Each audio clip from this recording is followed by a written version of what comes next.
Guys আজকে আমি রান্না করবো হচ্ছে গিয়ে গরুর গোস্ত দিয়ে আর এসে গিয়ে বুটের ডাল দিয়ে। এটা এত খেতে মজা যে তোমাদেরকে কী বলবো।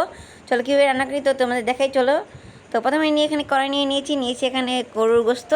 তা আবার তেলাল গরুর গোস্ত দিলে একটু বেশি মজা হয়, সেই জন্য জানি বিশেষ করে এটা যে এত খেতে মজা আর পরোটার সাথে বেশি মজা।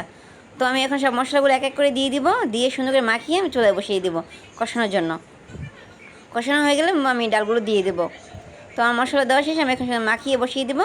এই তো ডাল ভিজিয়েছিলাম, তো কষানো হয়ে গেছে, আমি ডালগুলো দিয়ে দিয়েছি, দিয়ে আবার কষাবো, এই জন্য ঢেকে দেবো। যেহেতু আজকে একটু শর্টকাট রান্না করবো তাই শর্টকাট দেখাচ্ছি। তো কষানো হয়ে গেছে, আমি পানি দিয়ে দেবো এখন। জানবে বিশেষ করে এই ডালটা যে এত মজা আমি না খেলে বুঝতামই না। একদম হোটেলে রান্না করে এরকম করে আমি একবার খেয়েছিলাম। তো আমি এটা দিয়ে রান্না করলাম আজকে। দেখো পরোটার সাথে এত মজা কি বলবো। তো জানবে এটা লাইক আর কমেন্টে শেয়ার করে দেবা, আর অবশ্যই সাবস্ক্রাইব করবা আর আমার সাথেই থাকবা। তো মাশাআল্লাহ দেখতেই পাচ্ছ আমার ডাল হয়ে গেছে, বাট আরেকটু হলে নামিয়ে ফেলবো। তো জানবে সবাই ভালো থাকবা। আল্লাহ হাফেজ। আজকের মতো বাই বাই, আল্লাহ হাফেজ।